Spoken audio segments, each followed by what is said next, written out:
Barrister রুমিন ফারহানা, যেটা বলেছেন major general Hakimuzzaman যে আইসিটির এই বিষয়টা অবশ্যই আমাদের মোরাল এফেক্ট করবে, সেইটা করাটা অস্বাভাবিক কিনা জানাবেন। সাথে আরেকটা বিষয় মাঠের আলোচনায় আছে, নির্বাচনের আগে সরকার পরিবর্তন হতে পারে। এটা কি কেবলই মাঠের আলোচনা নাকি উচ্চ মহলের আলোচনা টেবিলের সিরিয়াস ইস্যু? প্রশ্ন। ডেফিনেটলি সেনাবাহিনীকে মরালি যেভাবে ব্রেকডাউনের চেষ্টা হচ্ছে গত 14 মাসে, তার একটা এফেক্ট তো ইলেকশনে আসবেই। ইলেকশনের আগেই এখন কিন্তু অলরেডি সেনাবাহিনী মাঠে আছে ম্যাজিস্ট্রেসি পাওয়ার নিয়ে। এর মধ্যে আমরা দেখলাম একটার পর একটা ঘটনা ঘটছে এবং অলমোস্ট প্রতিদিন কোথাও না কোথাও কোনো না কোনো ঘটনা ঘটছে। গতকালকে একটা নিউজে দেখলাম একজন পুলিশ কর্মকর্তা বলছেন, আমি এই দেশে আর চাকরি করতে চাই না, আমি চাকরি বদলানোর চিন্তা করছি, কারণ এখন যে কেউ যে কোনো সময় আসলে আমাদের গায়ে হাত তুলে ফেলে। সম্ভবত একজন রিক্সা চালক তাকে মারতে এসেছিলেন, এর পরিপ্রেক্ষিতে একজন অ্যাডিশনাল এসপি কে কিভাবে হেনস্থা করা হয়েছে কিছুদিন আগে আপনারা দেখেছেন। সো বাংলাদেশে একটা বড় চক্রান্ত আছে নির্বাচনটাকে ঘিরে, এবং একটা অংশ যারা হয়তো মনে করছে যে তারা যতটা হাইপ তুলছে সামাজিক যোগাযোগ মাধ্যমে, তারা যতটা দেখানোর চেষ্টা করছে যে মানুষ তাদের সঙ্গে আছে, মানুষ কিন্তু আসলে ভোটের মাঠে তাদের সঙ্গে নাই। সো যেই মুহূর্তে একটা নির্বাচন হয়ে যাবে, নির্বাচনটা যদি সুষ্ঠু হয়, তাহলে কিন্তু দুধকে তারা কখনো পিআরের কথা বলছে, কখনো জুলাই সনদের কথা বলছে, কখনো জুলাই সনদের আইনি ভিত্তি না হলে নির্বাচনে যাবে না হুমকি দিচ্ছে, কখনো বলছে যে একটা স্পেসিফিক মার্কা ছাড়া আমি কোনো অবস্থাতেই নির্বাচন করব না।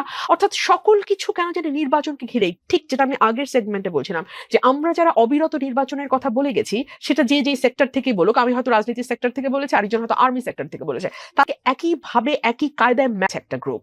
এখন আমরা আবার দেখতে পাচ্ছি যে এই নির্বাচনটা যাতে পিছিয়ে যায়, সেজন্য রাজনীতির ময়দানে বিভিন্ন শক্তি তার মতো করে কাজ করছে। আর এই 14 মাসে মধ্যে বেশিরভাগ সময় তো সেনাবাহিনীর ম্যাজিস্ট্রেসি পাওয়ার নিয়ে ছিল।